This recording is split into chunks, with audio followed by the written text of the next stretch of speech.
Basic lang naman talaga ang buhay ng tao.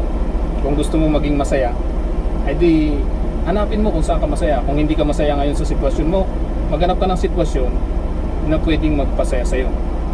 Kung ayaw mo ng mahirap, halimbawa mahirap ka ngayon, ay di umalis ka sa sitwasyon ng pagiging mahirap. Maghanap ka ng paraan upang yumaman ka. Hindi kasalanan ng magulang mo na ipinanganak ng mahirap tapos ikaw din ay lalaking mahirap.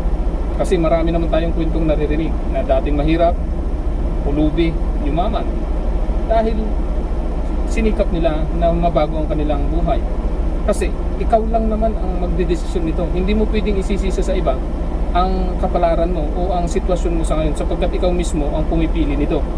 Ayaw mo ng buhay na kasalukuyan na ginagalawan mo, pwede ka namang lumipat ng ibang lugar kung ayaw mo sa lugar ninyo. Pero kung gusto mo sa lugar ninyo, huwag kang sisi ng sisi sa iba. Ayaw mo ng trabaho mo, ay bakit ka nagtitiis sa trabaho mo? Sasabihin mo, dahil wala namang ibang trabaho, ay kasalanan mo. Hanap ka ng ibang trabaho, pag-aralan mo ang buhay mo. Pwede kang umattend sa mga seminar, mag-aral ka para may iba kang pupuntahan. Hindi pwedeng gusto mo, ganito ang buhay mo, pero hindi ka naman gumagawa ng ikabubuti mo. Dahil ang buhay natin ay basic lang. Halimbawa, gusto mong matutong mag-drive, hindi ka naman nag-aaral mag-drive. Paano mo matututo? Gusto mong magkaroon ng sasakyan, hindi ka naman nagsisikap para magkaroon ng sasakyan. Gusto mong matuto sa isang skill, halimbawa, gusto mong maglaro, hindi ka naman nagpa-practice maglaro.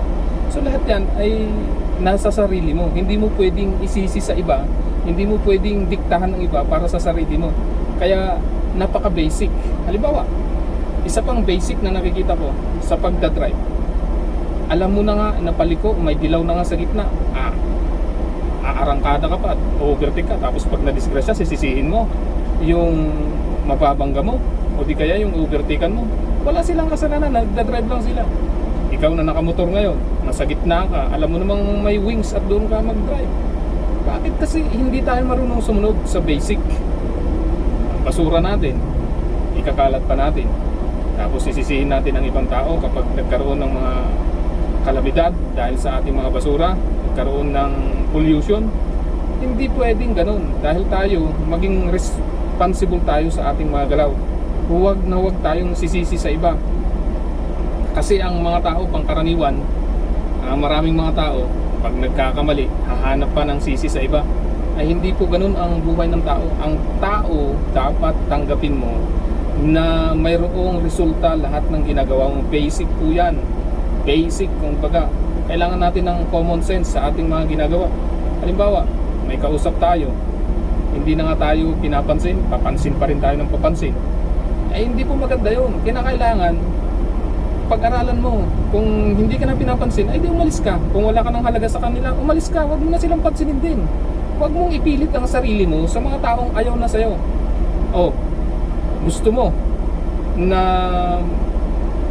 pansinin ka ng ibang tao, dapat itaas mo ang landas ng pamumuhay mo, maging quality ka. Ibig sabihin, mayroon kang kahalagahan sa kanila. Halimbawa, gusto mo pinapansin kanila, dapat may skill ka. Halimbawa, kung isa kang magaling na mekaniko, kahit ayaw ka nila, dahil ikaw ang pinakamagaling na mekaniko, pupuntahan ka nila dahil makakatulong ka. Halimbawa, may problema ang kanilang sasakyan, isa kang magaling na doktor, dahil may sakit sila, pupunta sila sa'yo. Ganon din sa lahat ng larangan. Kapag mayroon kang skill na hindi kayang tapatan ng sinuman, ikaw ay pupuntahan at maging kapaki-pakinabang ang iyong buhay. Basic lang po yan. Hindi mo pwedeng ipagpilitan o hindi na kailangan ipagpilitan ang sarili mo sa iba. Pag ayaw kanila, umalis ka. Huwag kang magpapapansin sa kanila. Dahil ang tunay na mahal kang tao, pinupuntahan at hindi mo kailangan ipagpilitan. Basic po lahat yan. Common sense. Kaya kung gusto nating maging kapaki-pakinabang ang buhay natin, humanap tayo ng paraan upang maging kapaki-pakinabang. Lahat ng nangyari sa atin, tayo mismo ang gumagawa nito. Kaya huwag isisi sa iba kung ano man ang sitwasyon mo ngayon. Ikaw mismo ang may hawak ng manibela mo. Huwag na huwag mong isisi sa iba. Kung ayaw mo ang sitwasyon mo, baguhin mo ang takbo ng buhay mo. Baguhin ang pag-iisip. Yung pag-iisip mo, number 1 po yan. At pagkatapos yung action mo, gumawa ng mga bagay na ikasusulong ng iyong buhay. Kaya huwag kang mag-alala.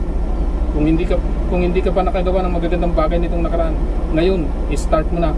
Ano man ang sitwasyon mo ngayon, pwede kang magbago sapagkat ang lahat ng tao ay may pagbabago. Marami tayong napapanood, marami tayong napapakinggan, nababasa na dating walang kakwenta-kwenta, pero ngayon napakahalaga na nila dahil bigla nilang binago ang takbo ng buhay nila. Ikaw din ngayon, kung ano man ang sitwasyon mo, huwag malulungkot. Baguhin mo ang takbo ng buhay mo. Tiyak, darating ang panahon, mababago rin ang tingin nila sa iyo. Hindi mo na kailangang ipilit na maniwala sila sa iyo sapagkat sila na mismo ang maniniwala sa iyo. Kaya tandaan mo, ikaw ang may hawak ng manibela ng buhay mo.